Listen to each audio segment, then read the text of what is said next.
Siapakah Yang itu? pertama kan orang tua. Orang tua dukung ya? Dukung banget orang tua. Mm-mm. Karena ngelihat mungkin kan saya orangnya nggak suka belajar gitu kan. Jadi Mm-mm. dilihat orang tua ini kayaknya anaknya nggak suka belajar. Oh baik. Teman-teman gimana dukungan teman-teman? Teman-teman biasa aja sih kalau teman-teman Oke. dukung ya, cuman pasti lebih besar bukan orang tua sama pelatih sih. Oke. Kalau bestie ada bestie? Besti biasa aja sih, nggak ada yang besti-besti Nggak banget. ada yang bestie-bestie. Teman-teman biasa. Pacar dulu mana? Belum ada Pak. Nggak usah khawatir Pak. Pulang sekolah langsung pulang kayaknya di Pak. Tapi banyak nggak sih Pak anak-anak yang lulusan SMK ini, alumni SMK yang langsung bekerja Pak? Banyak, Banyak cukup juga. Itu datanya kita bisa lihat di mana ada. Pak? Ada datanya bisa kita lihat di sekolah ada, Mm-mm. tapi dengan aplikasi tracer study atau penelusuran alumni Oke. yang dikeluarkan oleh Kemdikbud. Alat misalnya adik Rizky lah gitu ya kan, dipukulin orang di depan. Apakah yang Anda lakukan sebagai atlet wushu? Kita ajar lah Kak. Dihajar kok. Ini agak belak-belakan ya anaknya ya Pak ya. Satu tagline yang cukup populer di SMK itu BMW. BMW, apa itu? Lulusan SMK itu bisa bekerja, Bekerja, melanjut, melanjut, dan berwirausaha. berwirausaha BMW. Oke. Itu kenapa? Maksudnya nggak ada bestie itu jarang banget ya kayaknya. Nggak ada bestie. Apa yang menyebabkan itu? Kalau lipat nih ya, kalau kenapa malas ya pakai bestie gitu ya? Pakai bestie. Iya. Pakai bestie. Ini Bapak pasti terlibat di dalam sini ya Pak ya. Boleh tolong Bapak jelaskan Pak ke kami, keterlibatan Bapak itu gimana Pak? Menurut lipat harus diperjuangkan gitu loh, karena kadang apa yang kita mau itu belum tentu orang tahu, itu bakal berdampak pada kita sendiri. Bahas ringan, profil tokoh inspiratif, ngerepotin. Kalian percaya nggak kalau di Medan ini ada the next Iko Uwais, aktor laga Hollywood yang dari Indonesia itu, dan ada juga the next Master Chef yang luar biasa banget. Ini tuh ada juga dari Medan. Kalian percaya kan? Dan pasti penasaran siapakah mereka? Nanti kita bahas. Selamat datang di Ngereportin, podcast inspiratif anak Medan. Ada Arya Amanda Anwar di sini. Hari ini kita akan mencari inspirasi dari Sekolah Menengah Kejuruan SMK Negeri 10 Medan. Ada apa aja di sana? Nah, hari ini kita udah kedatangan kepala sekolah dari SMK Negeri 10 Medan. Ada Bapak Julpiner Simanungkalit. Ada juga the next Iko Uwais, nanti kita akan panggil ada Rizky Raidani, dan juga ada the next Master Chef, ada Lipat Lias Kacaribu. Halo semuanya, selamat datang di Ngereportin. Selamat datang di Ngerepotin. Terima kasih banyak sudah bergabung di Ngereportin. Tapi kita panggil dulu the next Iko Uwais kita ya.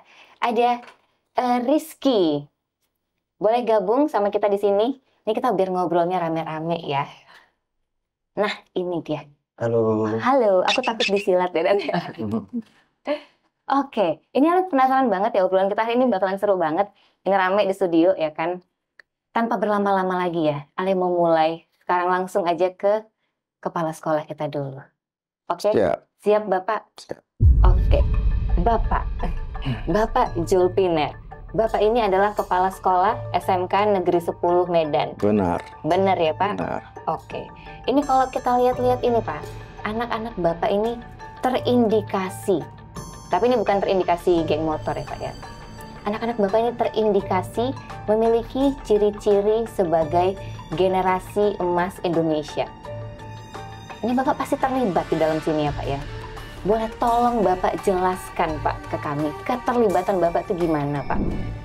Baik, perkenalkan saya Julpiner Simanungkalit, Kepala SMK Negeri 10 Medan.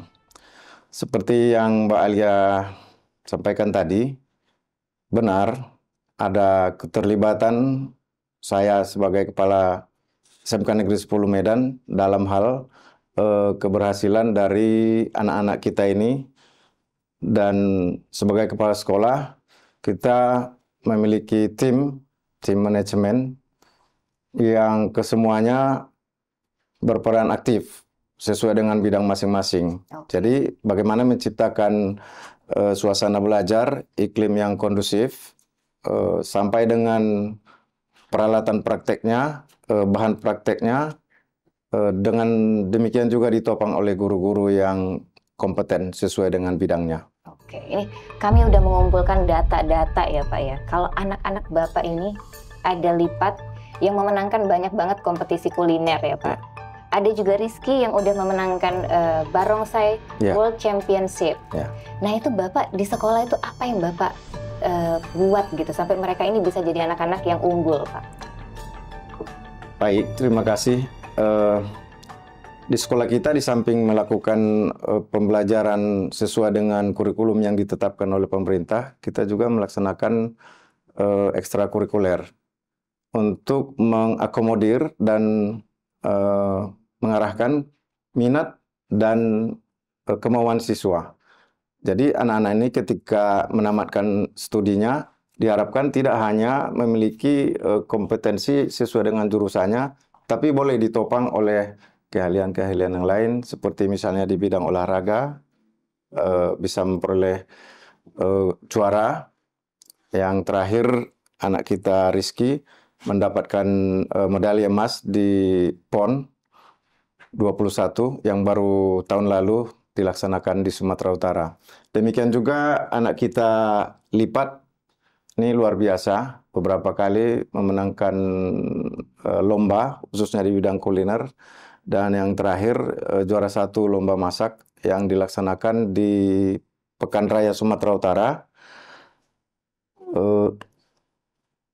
di mana pada kesempatan itu Lipat mendapatkan beasiswa untuk kuliah di perguruan tinggi dari Dinas Pendidikan Provinsi Sumatera Utara, yang pada saat itu disampaikan oleh dan diserahkan langsung oleh Bapak Kepala Dinas Pendidikan Provinsi Sumatera Utara, Bapak Insinyur Abdul Haris Lubis, MSc.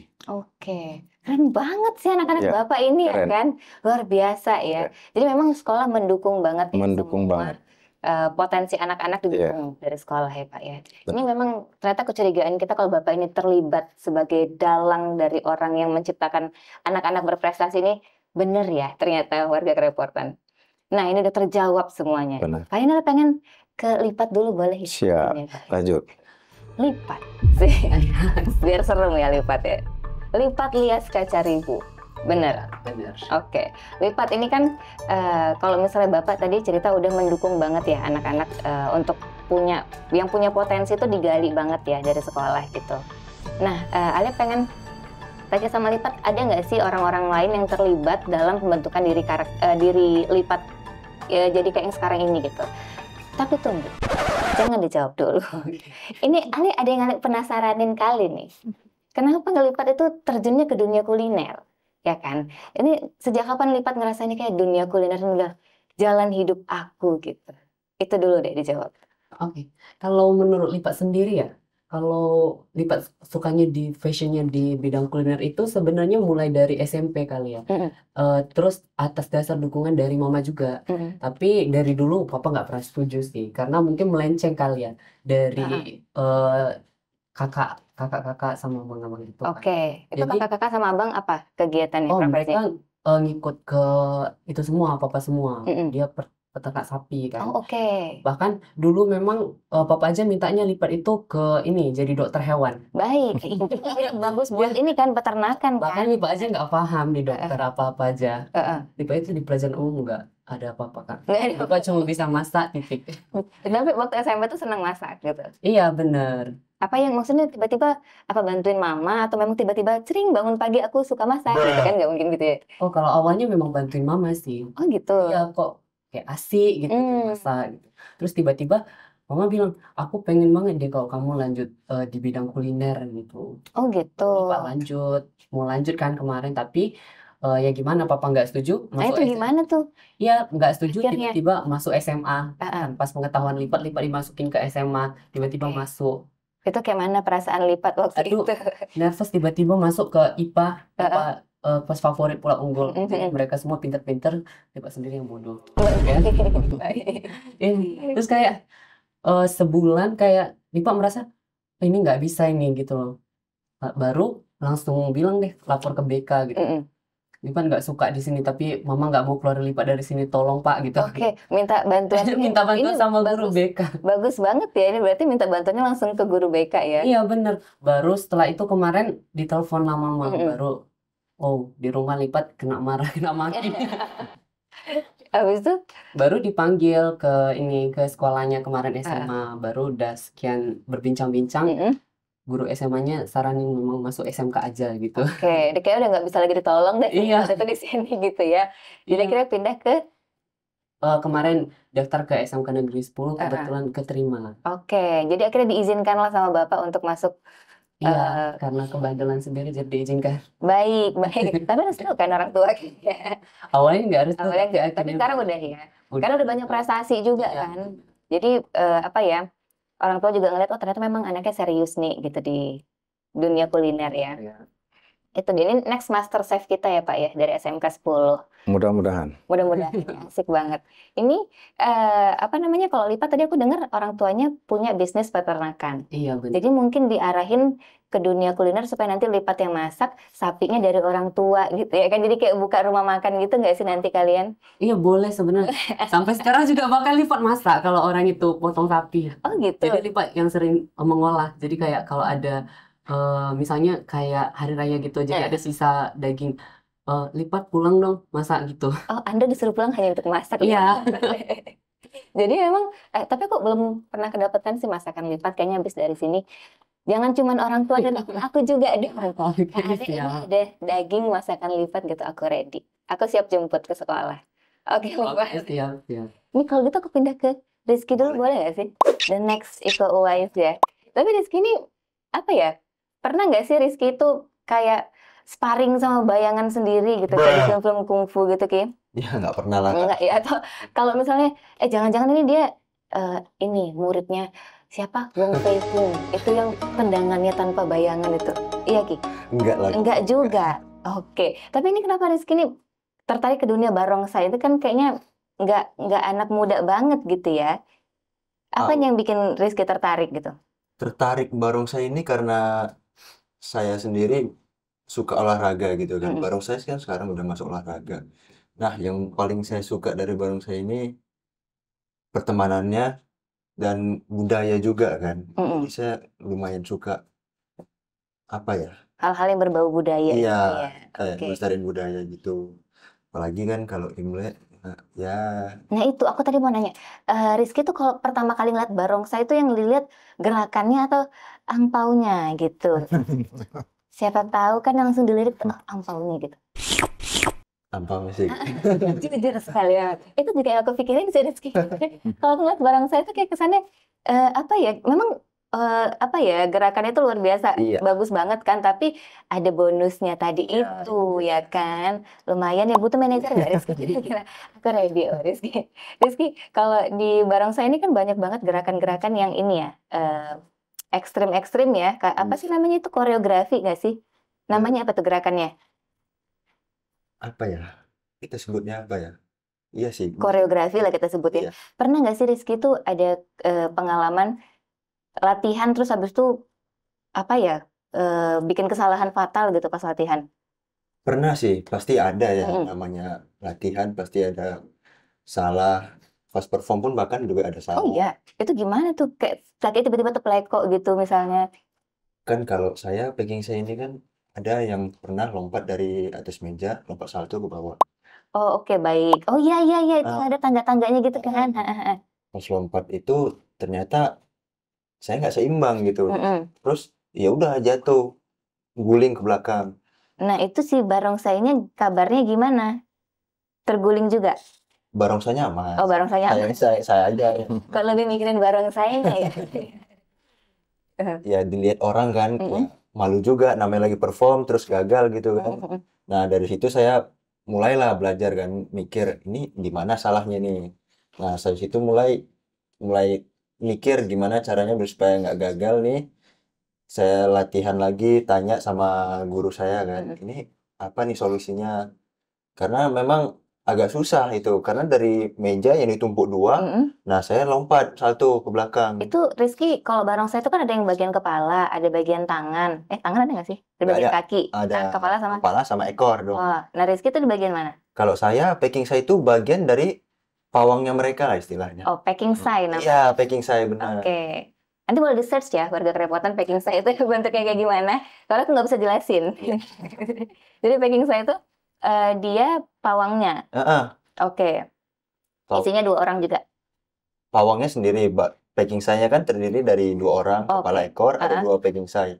Nah, saya di tengahnya, Oke. sebenarnya pawang mereka gitu. Oke. Tapi awalnya gimana sih Rizky terjun ke dunia barongsai ini? Apa memang pas lagi ada acara Imlek terus tiba-tiba, oh kayaknya barongsai nih jalan hidupku gitu. Awalnya ya nggak kepikiran karena pertama saya itu atlet wushu sebenarnya. Atlet wushu, Pak. Ya, Pak. Ini hati-hati kita, Pak. Atlet wushu rupanya, Pak. Wushu di tahun 2022 saya belum kenal barongsai sama sekali. Mm-mm. Tapi pengurus federasi wushu dan barongsai kebetulan sama. Mm-mm. Nah, jadi pas barongsai ada mau tanding ke Jogja kemarin, Piala Raja. Mm-mm.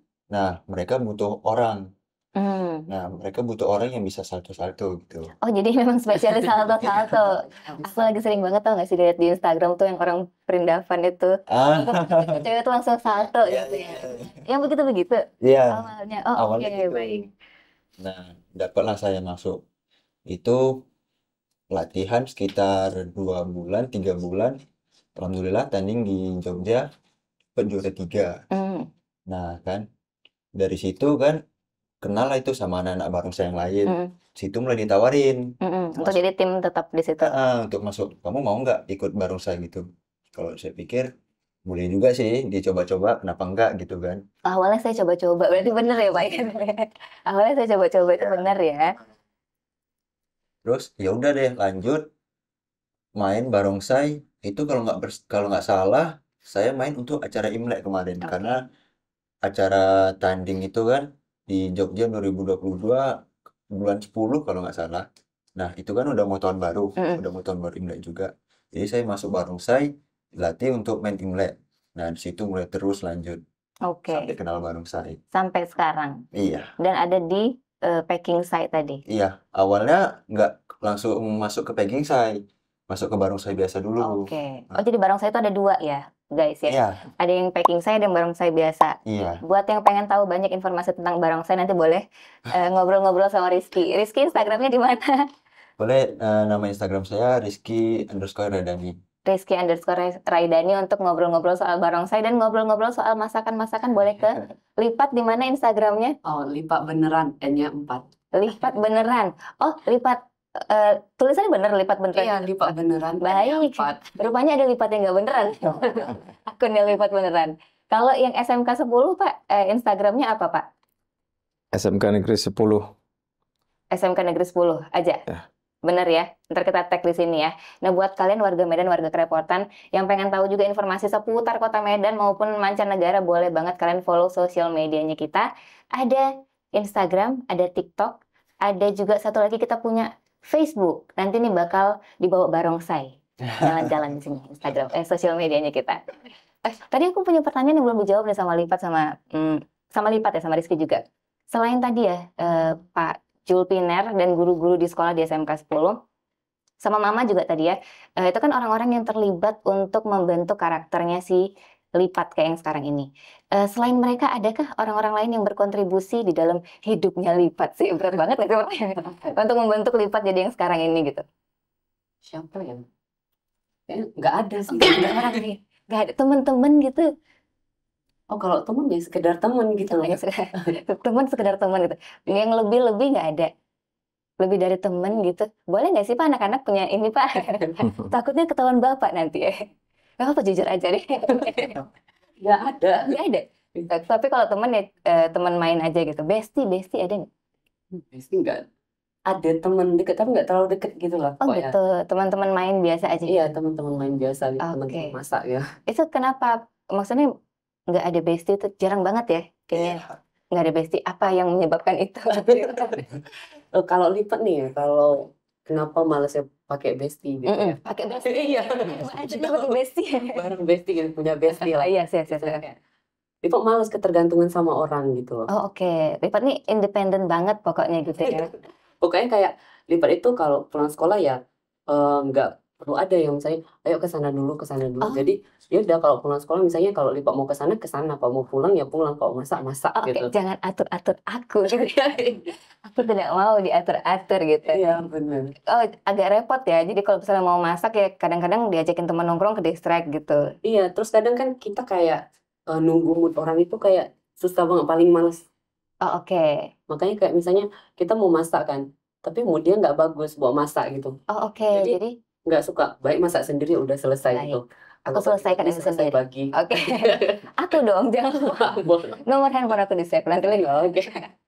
Tapi 2025 loh Lipat, mungkin bisa dipikirkan untuk mencari bestie yang sesama suka masak gitu. Jadi bisa masak bareng-bareng gitu ya kan. Kita doain ya Lipat ya. 2025 punya bestie yang bisa diajakin buat masak bareng-bareng yang sefrekuensi sama Lipat ya. Moga-moga nggak harus repot-repot tunggu moodnya dulu dan lain-lain. Kita doain ya semuanya. Kita doain ya Pak ya Lipat punya bestie ya Pak. Kalau Rizky gimana? Selain dari Pak Julpiner tadi yang di sekolah udah membantu anak-anak untuk membantu kalian untuk membentuk karakter juara ini gitu. Ada nggak orang lain yang terlibat di dalam hidup Anda, wahai Rizky? Pastinya ada dong. Siapakah Yang itu? pertama kan orang tua. Orang tua dukung ya. Dukung banget orang tua. Mm-mm. Karena ngelihat mungkin kan saya orangnya nggak suka belajar gitu kan. Jadi dilihat orang tua ini kayaknya anaknya nggak suka belajar. Oh baik. Jadi dilihat bidangnya, oh ini kayaknya orang suka olahraga nih. Diarahin. Didukung terus. Dukung terus. Yang kedua pasti dukungan pelatih juga. Oke. Pelatihnya dari apa nama klubnya? Nggak ada nama klub sih kita. Karena kan yang sebelumnya saya keluar dari klub dan fokus sama packing saya ini untuk PON ke depannya. Oh, di packing saya ini nggak ada klubnya? Nggak ada. Pelatihnya siapa namanya? Boleh saya thanks buat pelatihnya? Pelatihnya namanya David Chandra Salim. Oke, terima kasih Bang David. Pak David, maaf. Terus habis itu teman-teman gimana dukungan teman-teman? Teman-teman biasa aja sih kalau teman-teman. Oke. Dukung ya, cuman pasti lebih besar dukungan orang tua sama pelatih. Oke. Kalau bestie ada bestie? Bestie biasa aja sih, nggak ada yang bestie-bestie banget. Nggak ada yang bestie-bestie. Teman biasa. Pacar belum ada. Belum ada Pak. Nggak usah khawatir Pak. Pulang sekolah langsung pulang kayaknya Pak. Aman. Siap. Tapi ini atlet wushu ya Pak ya. Kalau misalnya tiba-tiba di depan nih Pak, ini eceknya ya Pak ya. Di depannya si Rizky ini ada ini Ki. Alat misalnya adik Rizky lah gitu ya kan. Dipukulin orang di depan. Apakah yang Anda lakukan sebagai atlet wushu? Kita hajar lah Kak. Dihajar kok. Ini agak belak-belakan ya anaknya ya Pak ya.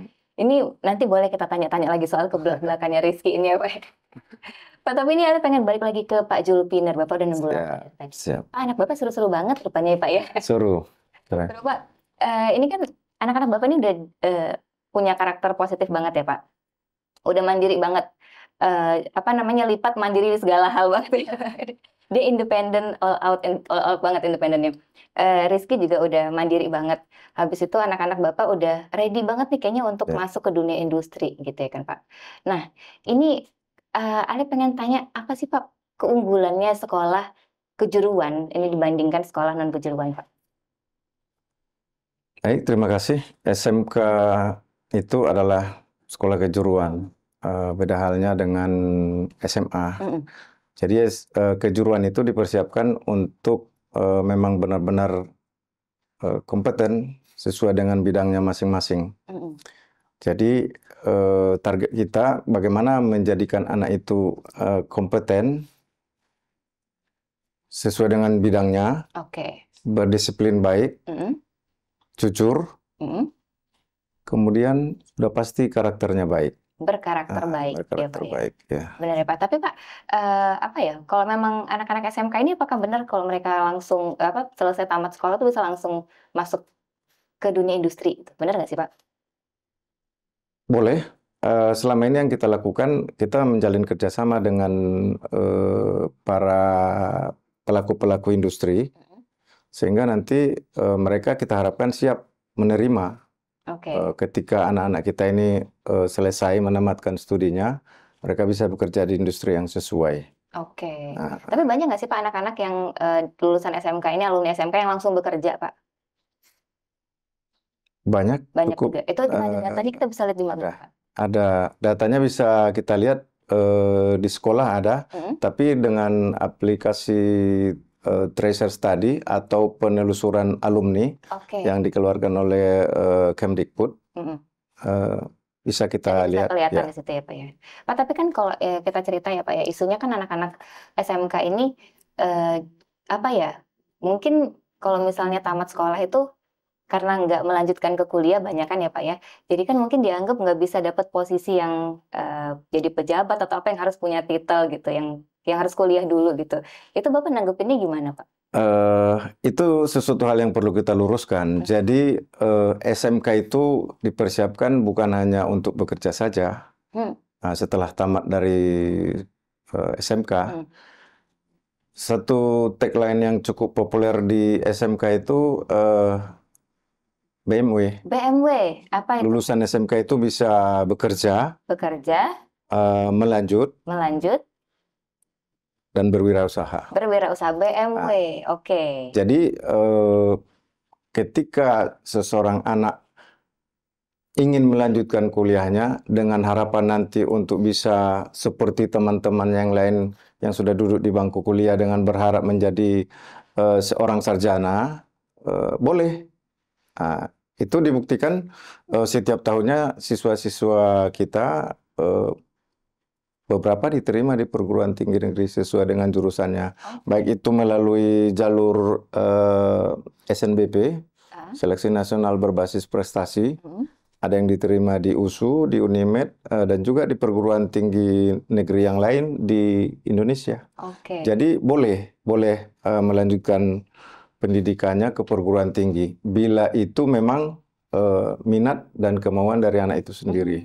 Oh, berarti tamat sekolah tuh nggak yang langsung kerja tanpa ada background kuliah dulu kan, kadang-kadang kita mikirnya gitu ya Pak ya, anak SMK ini udahlah selesai tamat sekolah langsung kerja gitu. Bagi yang mau. Tapi ternyata bisa juga berwirausaha. Tadi kita bilang bisa langsung masuk ke dunia industri, bisa langsung bekerja tadi ya, bisa langsung melanjutkan ke perguruan tinggi. Perguruan tinggi. Oke, berarti sesuai minat dan bakat dan passionnya. Tapi kalau Lipat nanti setelah tamat sekolah mau ngapain? Oh, saya mau melanjut sih. Melanjut. Yang ini M-nya ya Pak? Ya, M-nya. M-nya ini. Melanjut ke? Politeknik Pariwisata NH Bandung. Oke, jauh. Iya. Memang tetap di dunia kuliner. Iya, benar. Saya mau ngambil program jurusan seni pastry. Seni pastry. Ini nanti mau bikin toko pastry gitu. Kalau sebenarnya saya nggak mau nggak mau buka usaha seperti itu. Saya mau bekerja di kapal sebenarnya Kak, tapi di bagian pastry-nya. Oke. Atau mungkin nanti mau buka usaha pun mungkin bukan usaha pastry juga. Oh, jadi apa nih Mungkin saya mau buka seperti resto, bukan Oke. pastry. Tapi pengennya kuliahnya spesifik di pastry. Iya, karena kan saya mau belajar semuanya, tapi lebih sulit itu menurut saya itu pastry untuk sekarang ini. Baik, kita tunggu ya nanti pas naik kapal, siapa tahu ketemu sama Lipat ya Pak ya. Ini anak saya dulu gitu. Kalau Rizky habis tamat sekolah mau ngapain? Kalau saya tetap lanjut. Melanjutkan juga. Ini banyak yang pilih M ya Pak ya. Melanjutkan kemana? Kalau saya nggak jauh-jauh di USU aja. Udah kepikiran mau jurusan apa? Memang agak melenceng dari jurusan sekolah.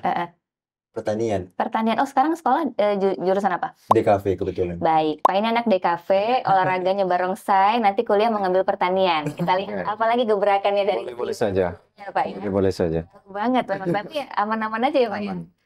Jadi mengambil pertanian, kenapa kepikiran mengambil pertanian gitu loh? Karena memang dari kecil ya, kayak suka main tanah, suka tanam-tanaman gitu.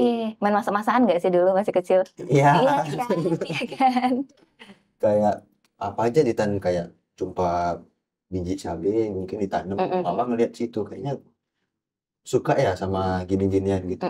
Ya udah ambil pertanian aja mungkin. Mana yang suka gitu. Jadi disarankan masuk pertanian. Ya walaupun gebrakannya macam-macam ya Pak ya anak-anak ini, tapi memang boleh diperbolehkan. Boleh ya melanjutkan. Berarti tadi Bapak bilang tadi ya Pak ya, berarti pilihannya nggak cuman bekerja aja gitu. Boleh melanjut atau berwirausaha. Atau berwirausaha. Kalau sekolah, Pak, gimana nih dukungan sekolah buat anak-anak yang udah punya potensi-potensi gini, Pak? Sekolah sangat mendukung. Jadi begini, anak-anak ini terutama yang sudah berada di bangku kelas 12, itu dipandu, dibimbing, diarahkan oleh guru BK, bekerja sama dengan orang tua dan juga anak itu sendiri. Karena anak-anak ini harus kita arahkan sesuai dengan bakat dan minatnya, terus demikian juga dengan orang tuanya juga harus sejalan supaya nanti ketika dia akan melanjutkan pendidikannya itu bisa sukses. Itu Oke. dia. Jadi memang sekolah tuh pengennya anak-anak Ya. melanjutkannya dengan sesuai dengan potensinya Ya, mereka. potensi yang ada pada dirinya sendiri. Seru banget ya. Ya. Berarti tadi selesai sekolah udah kepikiran tadi mau ngapain ya. Tapi ini ada penasaran banget ya sama lipat, Pak. Sekarang ini kan lipat, kita tahu ya, Pak ya. Ya. Di Medan ini banyak banget street food. Banyak banget makanan-makanan bermunculan. Gebrakannya ada aja ya kan. Yang segala macam kromboloni dan lain-lain. Ada topoki, ada Korean food yang menjamur banget. Ada Western food juga yang menjamur banget.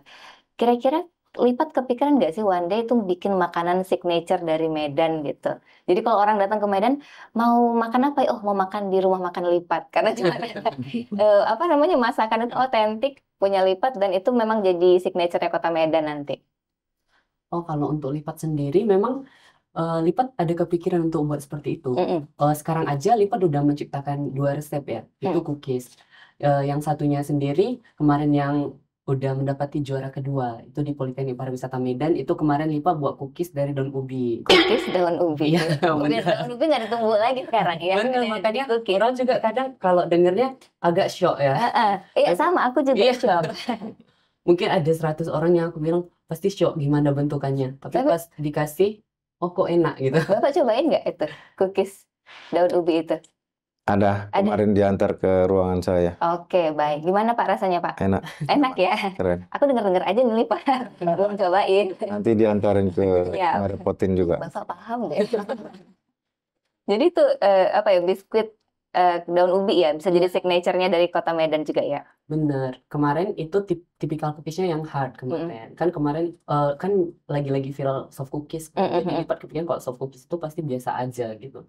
Yaudahlah dibawa hard cookies biar kayak umur simpannya juga lebih lama. Misalnya kita mau bawa keluar gitu kan. Jadi kue lebaran Iya, gitu bener. ya. Oke. Juga kemarin yang kedua itu Lipa udah pernah buat cookies dari daun bayam juga pernah. Dia kayak cookiesnya sayur-sayuran ya Pak. Memang signature-nya ya. Kadang Lipa tengok kayak sayur-sayur banyak banget yang kayak jijik gitu, nggak mau makan sayur gitu. Atau kadang nengok sayur sampai layu gitu. Kadang kan kita ada menu, kadang kan kayak di sekolah itu, terus sayurnya kayak ketinggalan terus gitu loh. Jadi ini kok ketinggalan terus, diolah jadi apa gitu. Oh gitu. Kadang coba keringin, buat cookies. Takut kali dia main-main ke pasar induk Pak. Itu semua sayur-sayur itu kan Pak, ya kan dijadikannya cookies nanti. Udah bisa Apalagi gitu. juga kemarin pernah buat cookies dari teri Medan juga pernah. Cookies dari teri Medan. Iya, jadi agak dia lain ini versi- memang. Iya, dia agak asin dianya. Agak asin. Iya.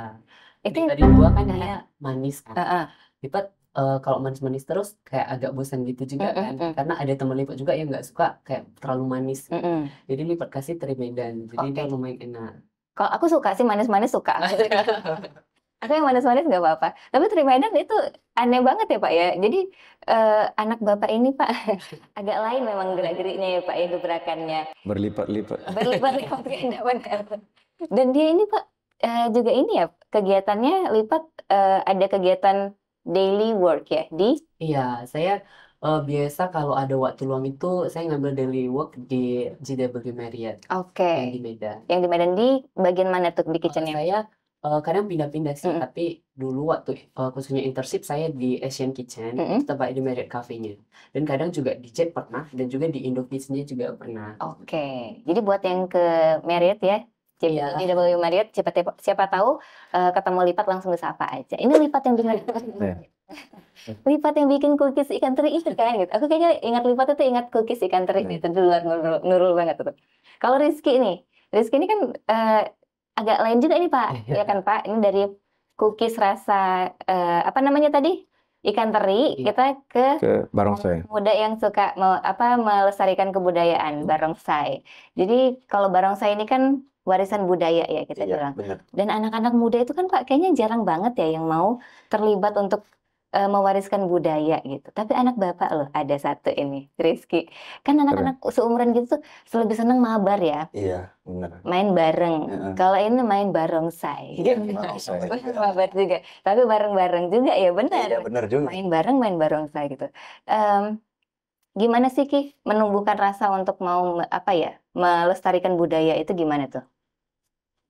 Karena saya suka barongsai, suka olahraga gitu kan.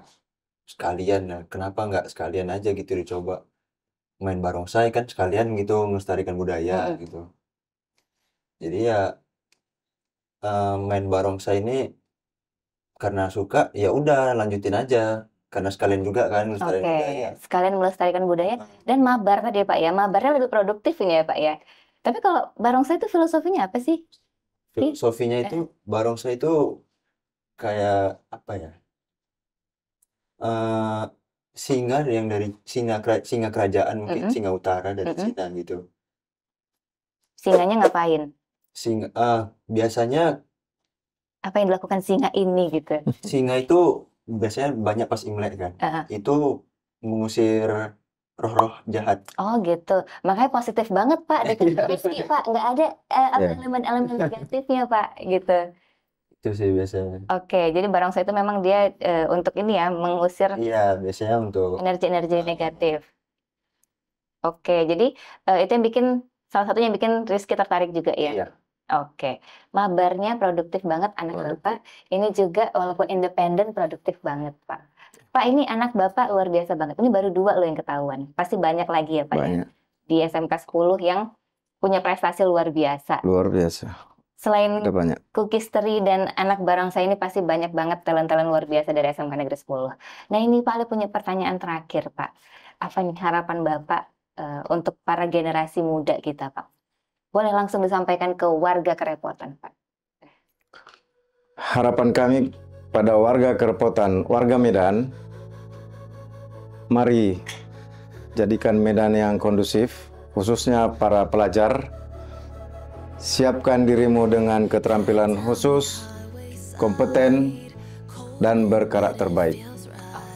Jadi, begini Mbak Alia, hari ini tidak cukup hanya dengan keterampilan. Anak-anak muda sekarang harus dibekali dengan attitude yang baik, karakter yang baik, jujur, dan itu nanti bisa menjadi modal bagi mereka di samping keterampilan yang mereka miliki.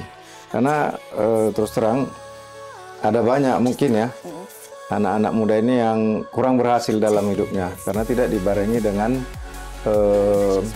attitude dan perilaku yang baik. Saya kasih contoh ini. Kemarin kita seleksi untuk pengiriman magang siswa kita ke Jepang. Ada 2 orang itu dan sekarang sudah tanda tangan kontrak. Ada temannya yang tidak bisa lolos hanya karena menurut kita sepele. Apa itu? Nggak bisa antri. Tapi Pak kalau di sekolah gimana tuh Pak untuk menerapkan itu gitu? Bapak boleh dong di-spill ke kita gimana sih treatment Bapak untuk anak-anak supaya mereka punya attitude yang bagus di Iya, SMK Negeri 10 nih Pak? benar. Di sekolah kita awali dengan kehadiran di sekolah dengan tepat waktu, bel juga tepat waktu. Demikian juga ketika akan memasuki ruangan kelas. Oke. Kita kondisikan supaya anak-anak ini bisa terbiasa dengan tepat waktu dan tidak hanya siswanya, gurunya juga kita arahkan supaya juga tepat waktu. Karena alangkah ironinya kalau siswanya tepat waktu, gurunya nggak tepat waktu, atau sebaliknya, gurunya tepat waktu, siswanya nggak tepat waktu. Jadi kita mulai dari situ. Tapi satu hal yang pasti, khusus juga barangkali untuk warga Medan lah seluruhnya dan para anak didik SMA, SMP, SMK juga itu nggak cukup hanya di sekolah, tidak cukup hanya di sekolah, harus dibantu dan ditopang oleh peran serta orang tua yang perhatian, yang care terhadap anak-anaknya.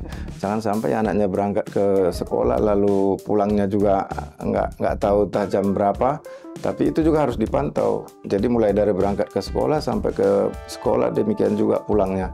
Dan itu juga kita lakukan dari sekolah. Jadi anak-anak kita ini ketika pulang sekolah, pulang ketika ada yang belum pulang, itu juga tetap kita pantau sehingga benar-benar tepat waktu pulangnya. Dan kalaupun tidak pulang, itu tetap aman di dalam wilayah sekolah. Oke, Pak, ini berarti memang dari hal-hal kecil ya Pak, Iya. kita biasakan anak-anak mulai dari jam sekolah ya, nggak boleh telat ya.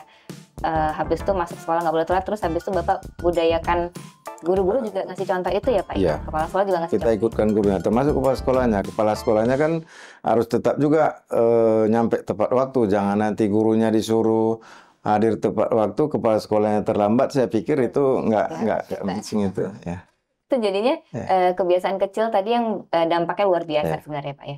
Pak, tapi tadi lo udah bilang di pertanyaan terakhir. Rupanya lo tiba-tiba kepikiran ini ada satu lagi yang belum oleh tanyakan ke Bapak. Pak, gimana sih Pak caranya sekolah ini untuk mendeteksi potensi yang ada pada anak-anak gitu? Kayak tadi ini misalnya ada Lipat dan Rizky yang punya potensi luar biasa, itu sekolah mendeteksinya gimana Pak? Apakah ada alatnya, alat deteksinya gitu? Baik, jadi gini, di sekolah itu kan itu secara menyeluruh. Jadi ada kepala sekolah, wakil kepala sekolah, wali kelas, guru BK. Tapi yang secara khusus lebih mengarah ke seperti yang Mbak Alia tanyakan tadi, itu peran dari guru BK. Oke, guru BK lebih jeli melihat. Lebih jeli melihat itu potensi anak itu dan mendiskusikannya, mengarahkannya. Sehingga nanti tidak melulu hanya arahan dari guru BK, tapi itu kan harus didiskusikan juga dengan anaknya, dengan orang tuanya juga. Seperti itu dia. Makanya guru BK deket banget ya sama kalian. Guru BK-nya namanya siapa sih? Oh, Bu Sri. Bu Sri, iya. Sama kan guru BK-nya. Halo dulu dong ke Bu Sri. Bu Sri ini dipantau ya, Bu Sri anaknya juga. Tapi kita percaya banget ya Pak, kayak yang tadi kita bilang ya, banyak banget mutiara-mutiara banyak banget anak-anak berbakat dari SMK 10 yang nantinya bakal menggebrak Kota Medan dengan prestasi-prestasi mereka. Ini tadi Bapak sudah ngasih pesan-pesan ya buat warga Medan, warga Krepan, buat generasi mendatang gitu. Kali ini aku pengen tanya ke Lipat dong, kasih dong, Bang kata-katanya dong gitu ya. Apa nih yang pengen Lipat sampaikan buat teman-teman muda Lipat? Oh, kalau untuk teman-teman muda Lipat, khususnya ya yang seumuran sama Lipat gitu. Kalau kalian lagi gimana ya, atau lagi pengen atau sesuatu apapun itu, menurut Lipat harus diperjuangkan gitu loh. Karena kadang apa yang kita mau itu belum tentu orang tahu, itu bakal berdampak pada kita sendiri gitu. Misalnya kayak Lipat, menurut Papa Lipat itu Lipat nggak bisa di situ gitu. Sedangkan Lipat sendiri bisa gitu loh menurut Lipat. Ini kan Lipat gitu. Jadi Lipat apapun caranya ya perjuangkan gitu loh. Jadi harus punya pendirian tetap gitu menurut Lipat. Terus kayak jangan berhenti belajar gitu loh. Kayak kalau menurut Lipat kan Lipat fashionnya di kuliner gitu. Jadi Lipat nggak pernah berhenti, nggak pernah malas di kuliner gitu walaupun capek. Kadang di kitchen misalnya 12 jam gitu kan. Jadi kayak Lipat ya udah karena ini fashion Lipat suka-suka aja gitu. Kadang kan ada walaupun fashion dia itu tapi kalau udah letih dikit kayak aduh udah deh nggak mau di sini gitu. Itu aja sih kayak yang kadang Lipat nengoknya kayak apa sih gitu loh, gue tuh kuliner gitu.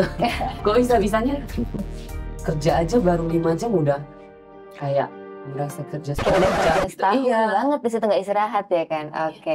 Berarti harus tahu kita maunya apa, harus yang positif tapi ya kita buat ya harus yang positif, harus tahu maunya apa, terus habis itu kalau kita udah suka itu kita perjuangin gitu, kita kasih tahu ke orang-orang kalau kita mampu mengerjakannya. Dan jangan lupa tadi benar banget ya kayak yang Lipat bilang tadi itu, jangan berhenti belajar. Lipat nih rajin banget Pak baca-baca jurnal kuliner kayaknya ya Pak ya, sampai matanya itu pakai kacamata. Masak Kecipratan ini.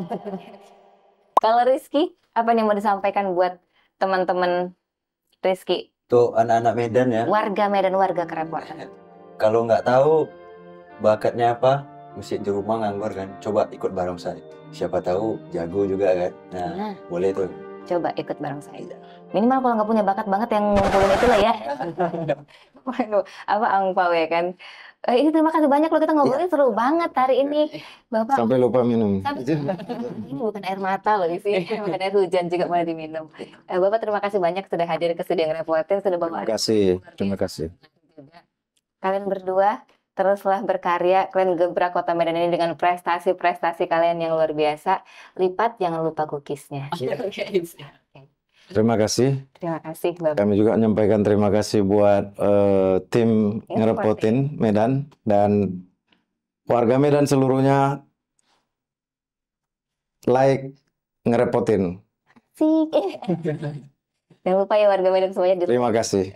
Terima kasih banyak Bapak, sehat-sehat buat kita semuanya, lancar-lancar semua yang direncanakan, dan yang paling penting sehat sih ya Pak ya. Iya, benar. Cuaca udah gitu, aduh kok jadi Lalu kita ketemu lagi next time, oke. Terima kasih. Warga Ngerepotin seru banget ya ngobrol dengan anak-anak muda berprestasi dari SMK Negeri 10 Medan. Ini tadi kita juga dengar ya, ternyata anak SMK itu punya banyak banget peluang, gak cuma langsung bekerja, tapi juga bisa melanjutkan dan berwirausaha. Ini yang kita mungkin baru tahu ya dari teman-teman SMK 10, kita dapat inspirasi baru nih. Nah, terima kasih banyak buat kalian yang udah nonton video ini, dan kalau misalnya nih ada tokoh-tokoh yang kalian rasa pengen diundang nih ke Ngerepotin, boleh banget tulis di kolom komentarnya kita. Kita ketemu lagi di Ngerepotin selanjutnya. Bye-bye. Ngerepotin. Ngebahas ringan profil tokoh inspiratif.